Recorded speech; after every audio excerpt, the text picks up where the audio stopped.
Hey, good afternoon, everybody. Hope all of you are having a great day. I am looking forward to our conversation today about FSBOs. So let us get started. There are really three major things that we need to talk about when it comes to converting FSBOs.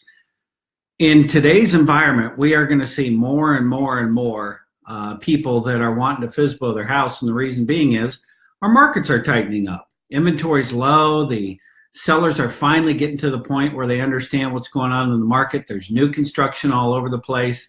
And the FSBOs that we are seeing now and the FSBOs that we're going to start seeing this summer are just going to grow more and more and more and more. So hopefully you can see what is behind me, or you can take a screenshot of what's going on. This is what we're going to cover today. We're going to cover these three things. We're going to talk about, let's see, what side is it on? Value. We're going to talk about that value. We're going to talk about one of my favorite shows, $1 Million Listing New York. And as well, we are going to be talking about this right here, exclusive right to sell versus exclusive agency. So let's just dive right into the first section of this, which is value. First things first, I am sure that all of you have been through something in the past that has said, hey, if you want to add some, or if you want to convert more FSBOs, what you really need to be doing is adding value to them. Well, I think that's all fine and dandy. I think that that's only part of it, though. So here's just a super short list of things that you can be doing to add value to the homeowners. Is that right? Can you see that? Everything is backwards on this. So value. You can be doing open houses at your FSBOs. You could be giving them contracts. You can do some sort of social media blitz, which we're going to talk about even more as we go along here. You can be doing flyers for the sellers. You can create flyers for them. Most sellers don't understand how to effectively write copy and or write flyers, so you can make flyers for them. You can give them some reports like 10 things, everything a homeowner should know before they sell their house, or the 8 pitfalls that a for sale by owner needs to be aware of before they get their home sold. You can find those all over the internet. Just use your Google machine and type it in. You will find that. Pretty much every state out there requires that there is a seller's disclosure that the seller needs to be filling out before they get their home sold. So you can do that, give them a seller's disclosure. Of course, you can bring a buyer. You can give them some staging advice. Almost always in every single house that we're going to list, the seller has going to have some challenges with some staging and some staging advice, so you can do that. And last but not least, I want to talk about pictures. It might seem like a very simple thing, but pictures are huge. And the reason that pictures are huge is you have to understand where this buyer is coming from. I remember back in the day when I got started, I mean, geez, it's been forever. I got started back in real estate in 2001. We used to have a seller reach out to us and say, hey, Jim, I'm looking to buy a house in Stony Brook. Can you find me a 3-bedroom, 2-bath house? And then we head on out there, or I go look for a bunch of houses. I set up a schedule to go show them houses on Saturday, and we go out on tour and go look at houses. Well, that kind of stuff just doesn't happen anymore. That's just not the way it works. The seller reaches out to you and they say, hey, Don, I want to see a house tonight. It's at 123 Tilden Street. Can you meet me there at 6:30? And that's what happens. Then you take off and you go out and you look at that house. So today's buyer is actually being driven from them going on the internet, Zillow, Trulia, Realtor.com, all those different sites. Whether you like Zillow or not, the fact of the matter is your buyer is on Zillow right now. They are on Zillow, and they are reaching out on Zillow, and while they're watching Dancing with the Stars tonight or America's Got Talent, they're searching Zillow looking for houses. And what's going to stop them when they're on Zillow searching for houses is they are going to have great copy inside of the marketing, and they're also going to have great pictures. You know the tricks of the trade, or maybe we need to do another training on pictures, but if you have a runner, for instance, if you have a runner in a bathroom and that rug is on the bathroom floor, it's going to make that bathroom look horrible. You have to take that runner up when you take pictures. Do you move the couch back 4 inches every time you take pictures of the living room? Well, you should. Why? Because it makes it look bigger.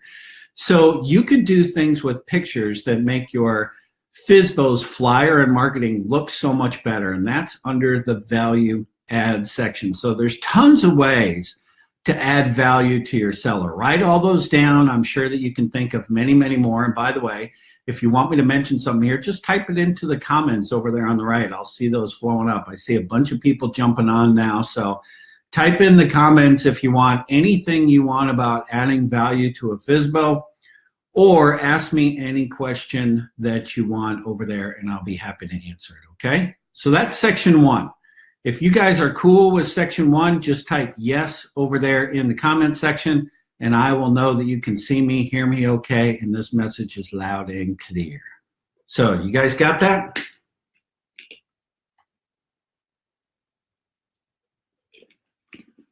All right, let's continue on. One of my favorite shows out there is $1 Million Listing New York. Have you guys watched that show, $1 Million Listing New York? Just let me know if you would, please. Yeah, that's a great show. If you haven't watched it, it's on Bravo. There's a couple different ones out there. Thank you for that. I see the likes and the thumbs up coming across, so good, good, good. Keep those coming. That lets me know that you're engaged. $1 Million Listing New York is really one of my favorite shows in the world, and the reason being is I don't like watching it for all the drama. Yes, I do like watching it for some of the drama. I love Frederick, but there's a different reason why I like $1 Million Listing New York in LA. And I do have to tell you, my wife is absolutely in love with Frederick, who's on $1 Million Listing New York. He's the guy that's really flamboyant. He always does the high kick. He's just crazy. He sets records all over the place. And the reason that I like $1 Million Listing New York is because, well, a couple things. Number one, it teaches me how to sell houses off the market. I don't know if you know this or not, but New York City does not have an MLS. So if you want to learn how to sell houses off the market, those people in New York know how to do that very, very well. But what I really, really like about watching $1 Million Listing New York is Frederick. And the reason being is Frederick is probably the #1 real estate agent literally all over the world. He's absolutely amazing. He takes tons of listings. He gets almost every listing appointment that he goes on. And Frederick does something very, very, very interesting that it took me a couple years of watching that show to figure out. And by the way, if you haven't watched $1 Million Listing New York, go buy it on iTunes. Go do whatever you have to do. Go to YouTube. Go find it and buy it somewhere. Watch all those past episodes. It's not necessarily for the drama, but it's also for the lessons that you learn. If you notice in $1 Million Listing New York, what Frederick does, he may walk into a listing appointment and that seller says, hey, Frederick, I want $3 million for this listing. And we all know, the seller knows, Frederick knows, everyone knows that that house will really sell for $2 million. Well, the seller says, well, hey, I want $3 million. And Frederick doesn't always argue with them. He may give them a little bit of a hard time, but he'll do it in a very coy, a very clever way.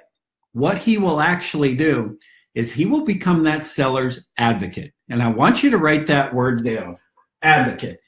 That is the most important word of today.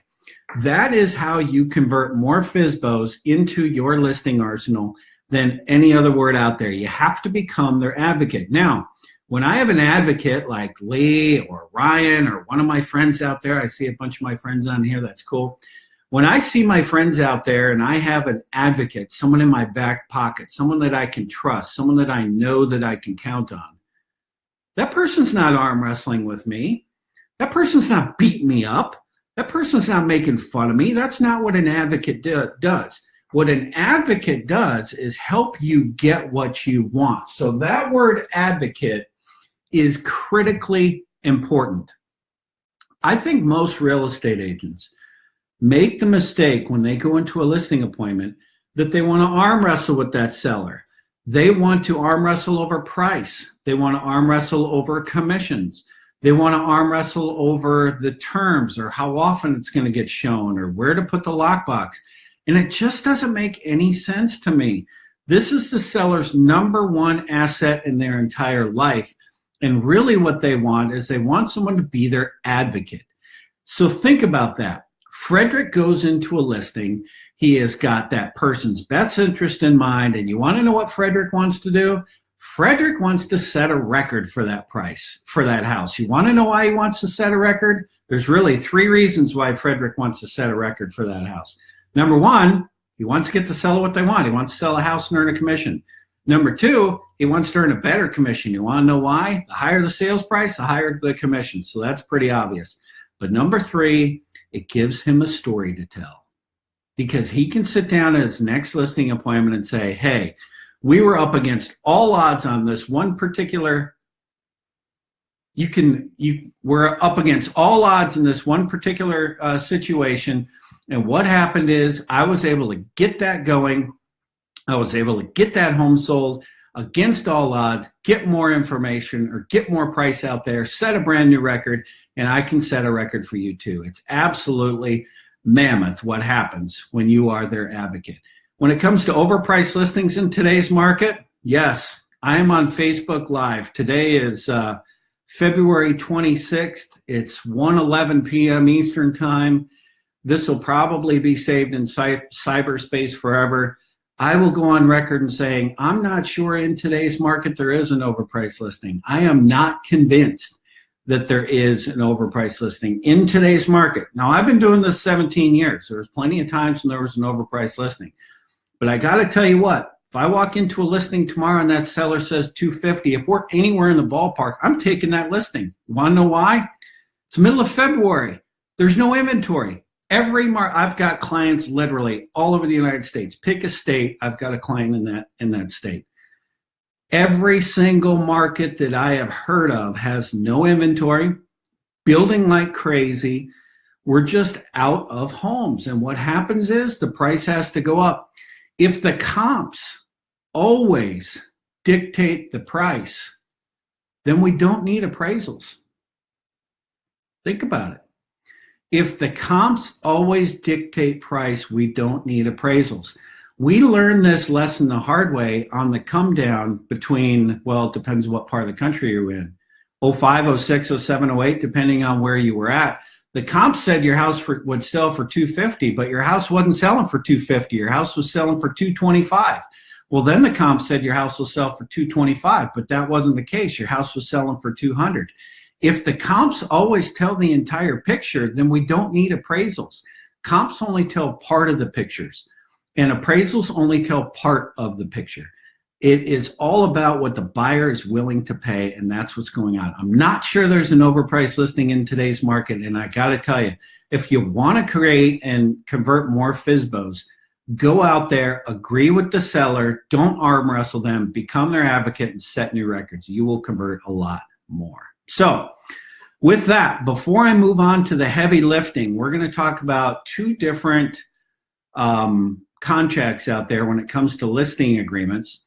And I want to do a little bit of that here in just a second. But before we move on to that, I want to see if you have any questions whatsoever. I want to take a drink of water. I'm doing all the heavy lifting here. I want to see what you have comments.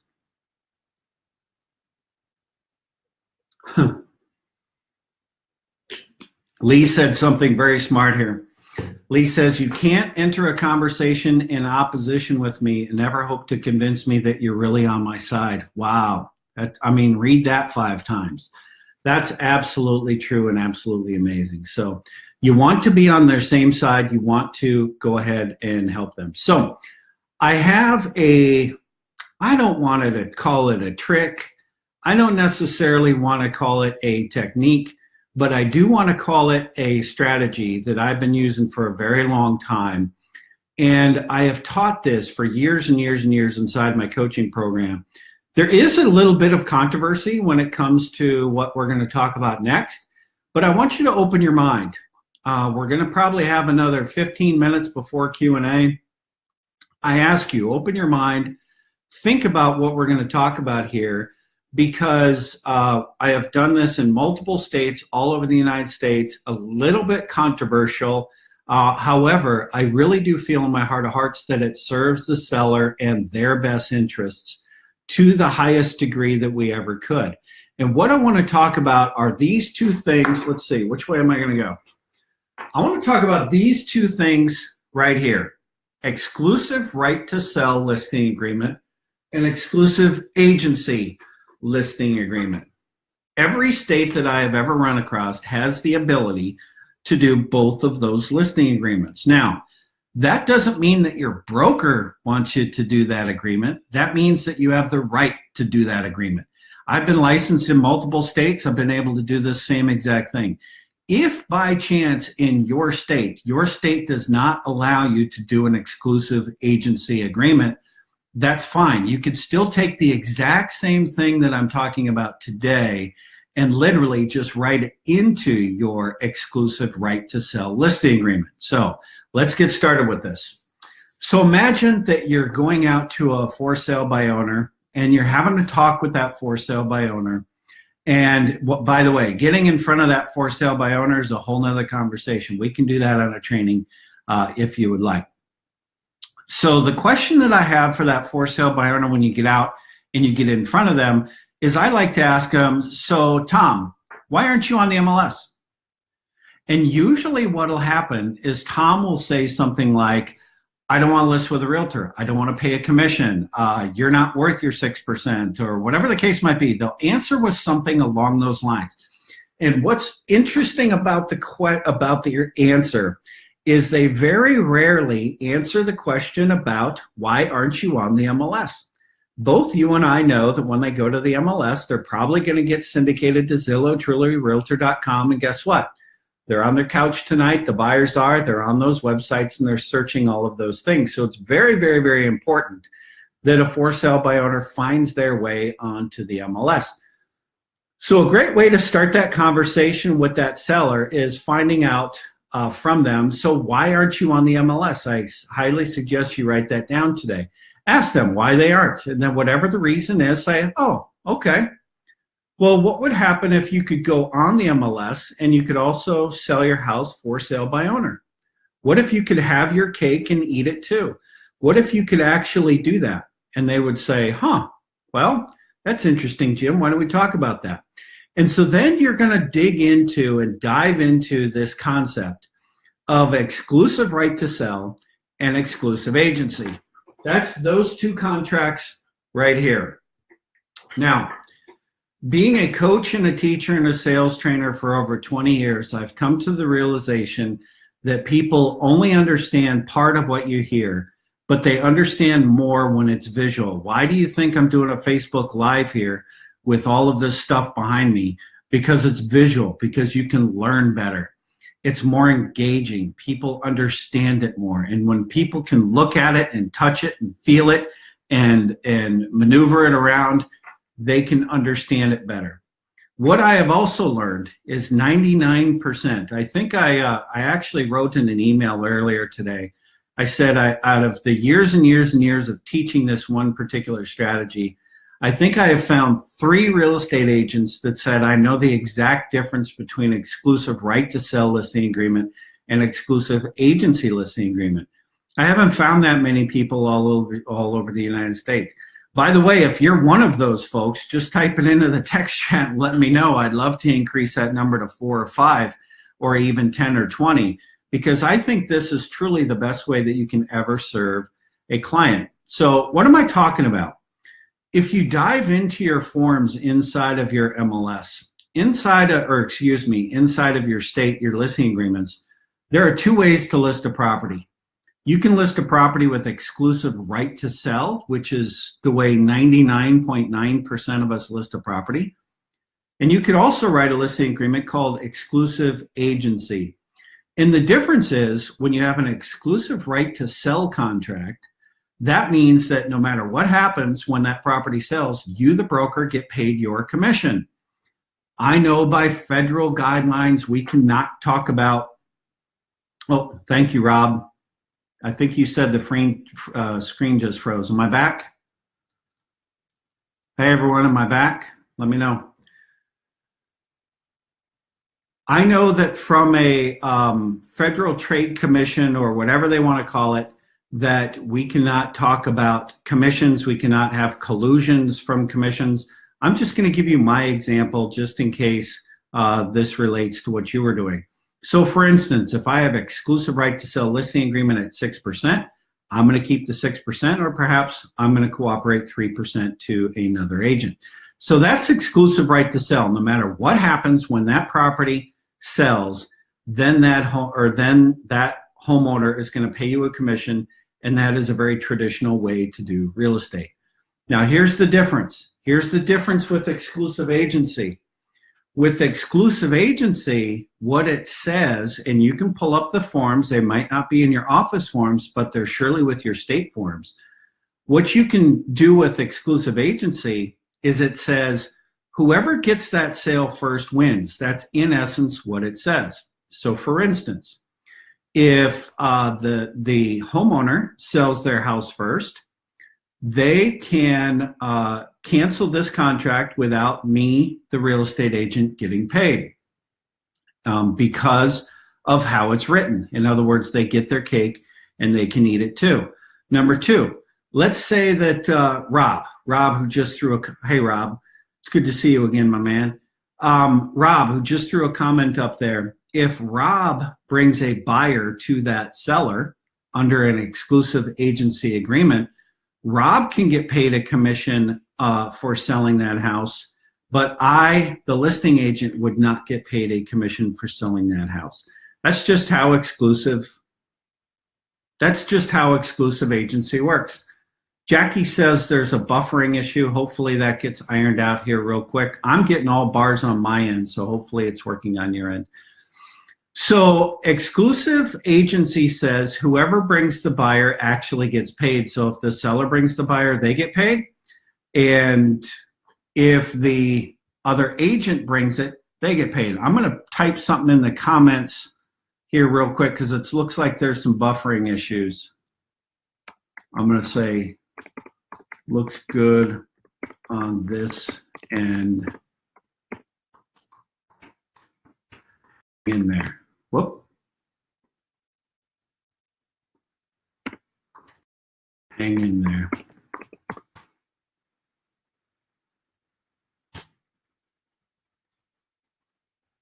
All right. Sorry about that. One of the beauties of dealing with Facebook Live is it's a wonderful resource. One of the challenges with Facebook Live is sometimes we have buffering issues and things like that. So hang in there. I hope you guys can put up with any of the buffering issues that may be going on. So I apologize about that. I'm getting all bars on this end. So exclusive agency says whoever brings the buyer wins. Here's what's really interesting, and I know I'm kind of getting deep on this. It's a little heady stuff. Okay, thank you, Rob. Rob says we're back now. I know it's kind of heady stuff when it comes to exclusive agency and exclusive right to sell. I apologize about that. But that's probably why it's never taught. It is heady stuff. It's like dull, boring contract kind of work. So it's going on out there. Oh, I'm getting all kinds of hearts and funny faces. That's great. Keep letting me know that you guys are around, all right? So exclusive agency, once again, says that anything that, or whoever brings the buyer actually wins. Now, here's what's interesting about exclusive agency. You have the right to list a house on the MLS under exclusive agency. However, Rob or Jackie or Lee or whoever, they can't list a house on the MLS under exclusive agency because the MLS allows only one person to list a house in the MLS. The MLS only allows one particular one. So here's what happens. I go out to a FSBO. I teach them the difference between exclusive right and exclusive agency, which I'm going to do here in just 1 second. I'm going to help you with that. We're going to role play that. When I do that, when I show you how you can list your house in the MLS and have your cake and eat it too, that becomes very, very important because now you can continue to sell as a for sale by owner and I can list it in the MLS. Really what happens is it becomes a race to the finish. If you get your house sold first, I go away. If I'm better than you and I sell your house, then guess what? I win. So that's the background when it comes to exclusive right versus exclusive agency. So let's walk through how we can roll this out to a seller. And this is exactly how I would roll it out to a seller. Remember, we have some very heady stuff, some things that are getting way detailed here. It's like, Jim, you're boring the pants off me. I get it. But that's why it's so difficult. That's why agents don't understand the difference between exclusive right and exclusive agency, because no one can explain it. So I want to roll this out in a graphic format to you, and I highly recommend that this is how you roll it out to your seller. You don't want to tell them the dull, boring last 8 minutes that I just walked you through. What you want to do is you want to grab a piece of paper or have this pre-printed or create this on your own so you can lay this out in front of them, because when they see it, then they can understand. So here's how I roll into it. I say something like, Don, why aren't you on the MLS? Well, Jim, I really am not interested in paying a real estate commission, or I want to do this on my own. And I said, well, why don't you have your cake and eat it too? And they said, well, I don't understand. So I'm going to roll into it. I would say something along the lines of, so Rob, have you ever heard the term exclusive right to sell or exclusive agency? And you're probably going to say, no, because 99% of the real estate agents have never heard it. Why would a seller ever heard it? So I said, well, it's some very, very, very heady stuff when it comes to real estate contract law, and it gets kind of confusing. So I'm going to give you a couple pieces of paper that describe what that looks like. I have to tell you, in all of the offices that I'm around, of all the people that I've ever encountered, 99.9% of real estate agents don't know that this ever exists. So it's kind of it's kind of involved, but I want to show you exactly what's going on.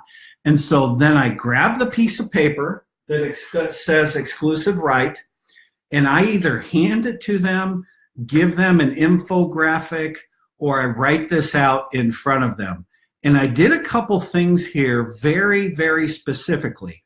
Number one, I put a minus sign next to each one of these bullet points, because what I want to do on the other one, when I explain exclusive agency, I want to put a plus sign next to each one of those because they look like a benefit.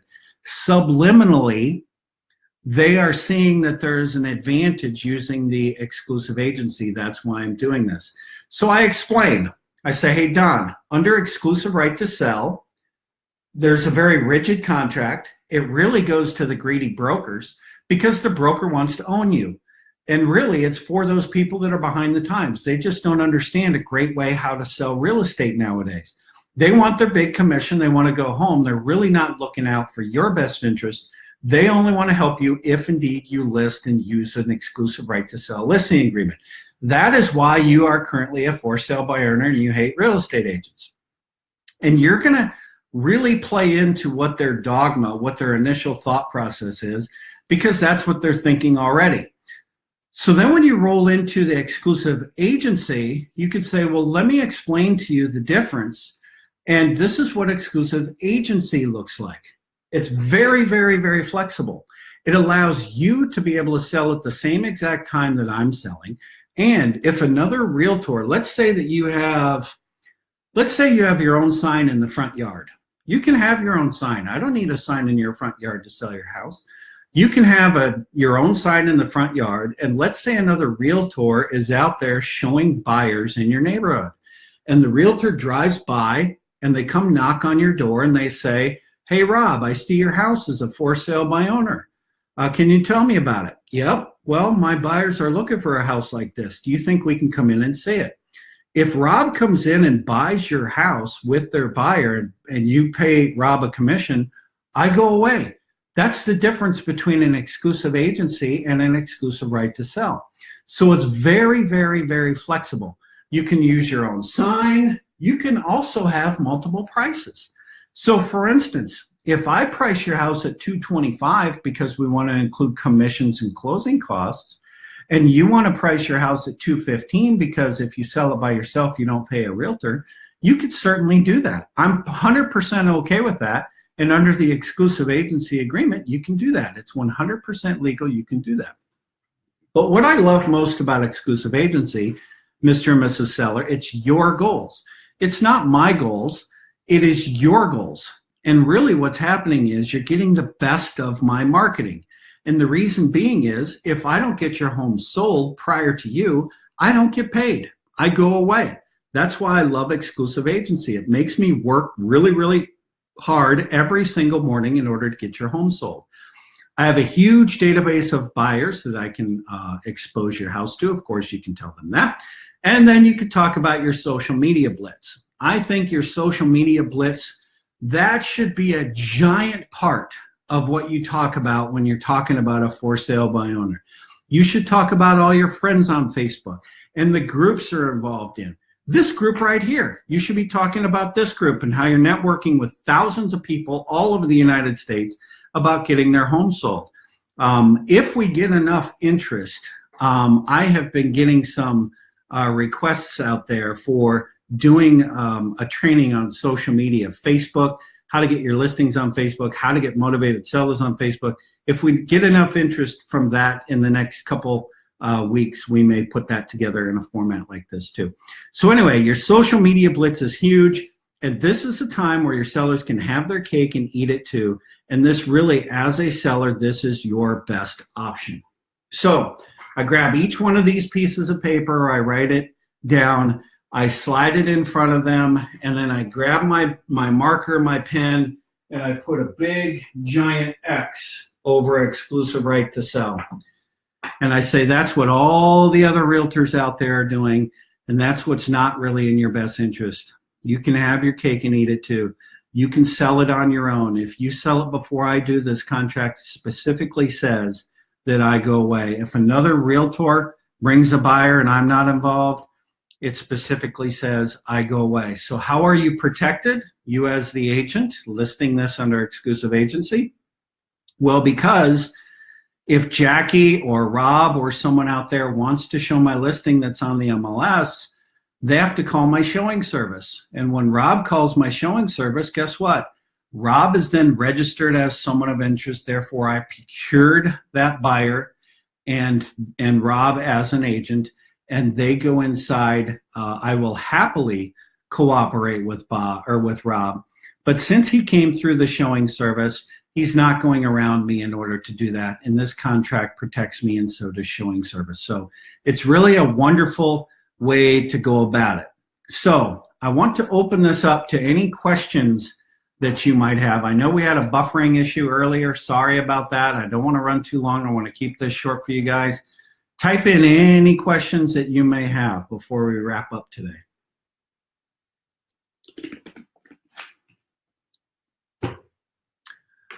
So there's really three major things that happen when you're talking about converting a FSBO into a listing, and you got to get these down. If you think FSBOs are starting to get strong now, just hold on to your hats. They're going to get even stronger as the spring and summer come around. Number one, you got to give them a ton of value, and there's all kinds of ways that you can be giving these sellers tons of value. You see the list up there, and I'm sure you can add 10 or 20 more things to that, but give that seller lots of value. The more you serve them, the better off you are. I think that's very obvious. Number two, whoops, which way do I go? $1 million listing. $1 million listing. Watch that show. Pay specific attention to what they do from an advocacy point of view. How do they become their advocate? How do they reach out and get brand new, set brand new goals? How do they get that house sold without being on the market? Think about all the hard work that they really have to go into in order to be an advocate for that seller.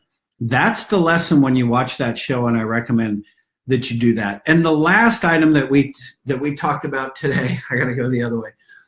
The last item that we talked about today were these two listing agreements: exclusive right to sell listing agreement and exclusive agency agreement. We got into some heady stuff. It can get boring. There's contract things going on. Your broker and my broker probably doesn't want us to use an exclusive agency agreement, but you want to know what? We have every right to. We're licensed. If indeed, and I haven't found a state yet that doesn't allow this, but if indeed your state doesn't allow exclusive agency, you can certainly take all of these concepts and roll them into an agreement under your exclusive right to sell. You could just put it under other. So I want you to open your mind about what you can do to serve this seller the best. Is it okay for the seller to use a for sale by owner sign in front of their house when you have it listed on the MLS? Why not? Sign's not going to sell it anyway. Is it okay to give the seller a bunch of free flyers? Sure. Is it okay to do open houses for the seller? Yeah. Is it okay to be doing open houses? Yeah. Advertise on social media? Yeah. Is it okay to allow the seller to charge a price different than the price that you would charge because you want to include commissions? Sure. Why not? What's the problem with that? Once you get a listing under contract or in order to market it, it allows you to do so many things with your database, with your social media, all different kinds of things that you can do to help that seller get their home sold. We're in a brand new world, especially in real estate. It's shifting all the time. The more value and the more you can be an advocate for your seller and think outside of the box in order to help them, it's just going to be the better off that you are. Think about an easy listing presentation now when you're sitting in front of the seller, how easy it's going to be in order to provide more solutions to them. These are the hard ones, the for sale by owners. But I tell you what, you put these things together and you're able to show that seller with these two pieces of paper, the exclusive right to sell and the exclusive agency, you show that in front of them, I really think it's going to allow you to serve them better and provide more solutions to them. I've got some questions rolling in. Hold on. Hey, Dave. How you doing, brother? I haven't seen you in a little while. Good to see you. Don, I'm not sure when you typed that in. You said explain that last point. Which one do you mean?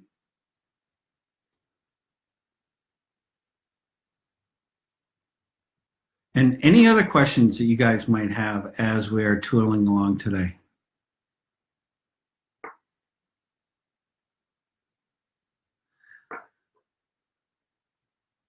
How we are protected.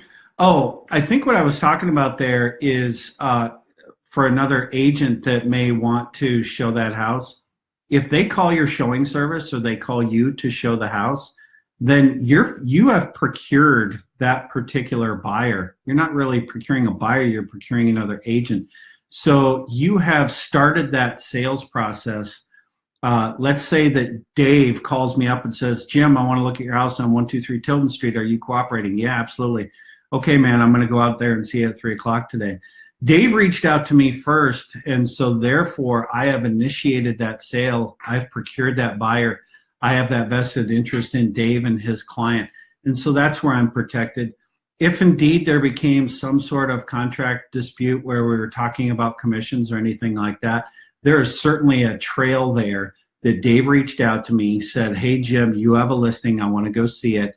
And then he went out and saw it and then sold that listing. It's pretty obvious that there was a track record there, a line of events that happened in order for that to take place.